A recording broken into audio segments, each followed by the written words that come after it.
will be Jack Codiga. Codiga. Codiga. Codiga. Jack Codiga. Running. It's early in the campaign. That's It's right. okay. He's running for United States Congress, District 12. Yes, sir. Yes, sir. Thank you so Yeah, much. Thank you. Appreciate your showing up. Thank you. Thanks for having me, everyone, and I'm excited to run. I'm 28 years old. Work in finance, work in commercial real estate, live around this area, and it's just crazy to think that what America even was 50 years ago. I don't know it, but just the idea that you could buy a home on a single income, like that is not a reality. Name the issue. I believe it comes down to our money is not backed by anything real. To a lot of people that can sound abstract, but the fact that people can't afford the life they used to can. And so when we just zoom out and we look at our country and where we're headed, we have tons of debt. We have a generation that's essentially lost.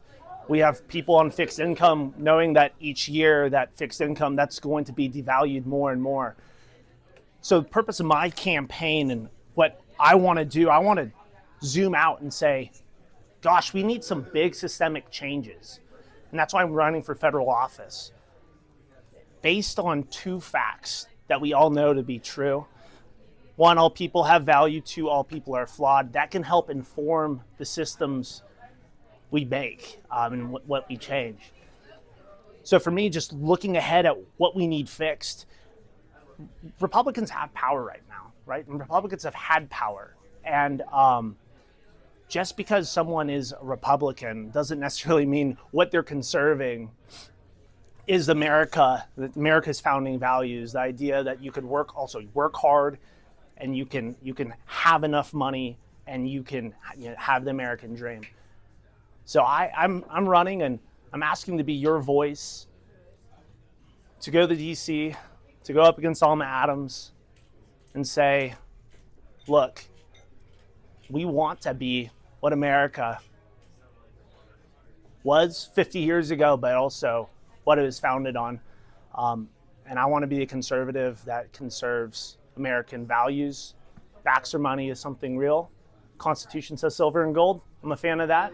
We can discuss if people have other ideas, but we need something. And ideas like that. So I know the primary's coming up soon.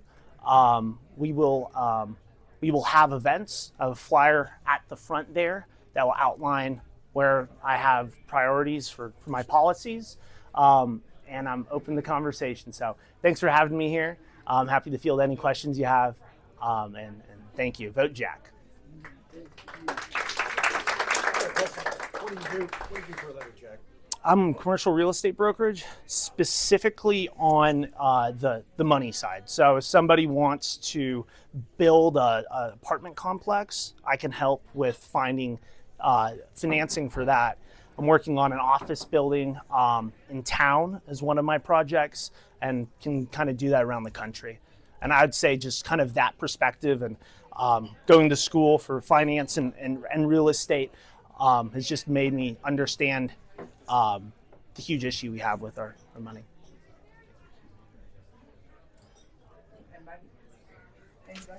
Yeah. How do you, just to take like one or two of the counterpoints to the gold standard issue, and then there's a long Sure. list. Sure. Just take the top couple off the top of your head, and I'm curious how you respond to that. You said, it restricts a central bank's ability to manage Yeah. the economy. Yep. Leading to greater instability, more frequent recessions. How do you think about that? How do you respond to that? Saying more frequent recessions with the gold standard? Well, it restricts a central bank's ability to manage the economy, does it not? At least Well, yeah, I would argue we're in a massive depression that people don't like. It's hard to like the fact that every year we get something like this that's unbelievable, but we just expect that life gets more unaffordable. If we're innovating, we should be becoming wealthier. So that's what I would say there.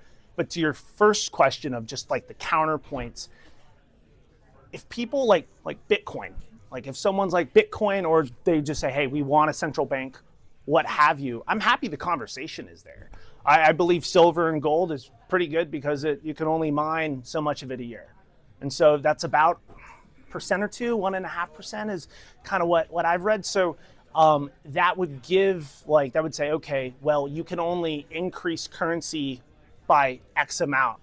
And just plain spoken, that's just saying your currency can only be devalued by a certain amount. So, I mean, I believe free market means free markets everywhere, including currency. I do believe that there should be some sort of central authority. If someone wants to transact in a different currency, you can sit down and talk about it, but also just like simplifying taxes that doesn't force certain behavior.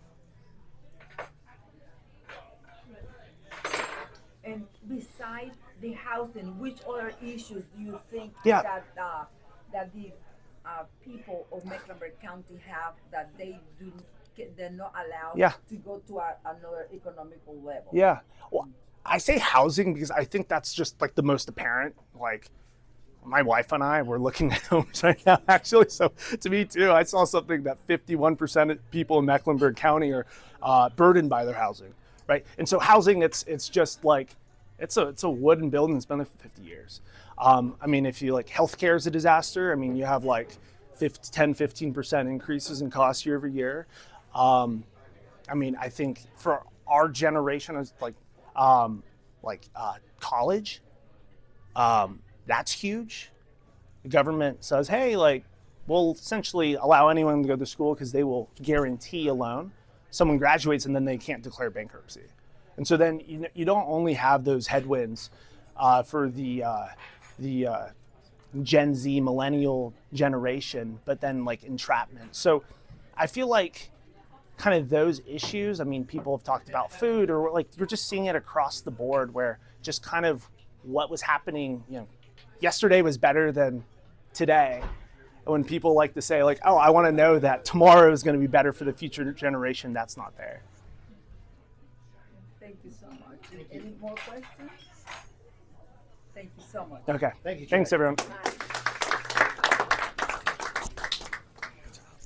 And you know him, you love him.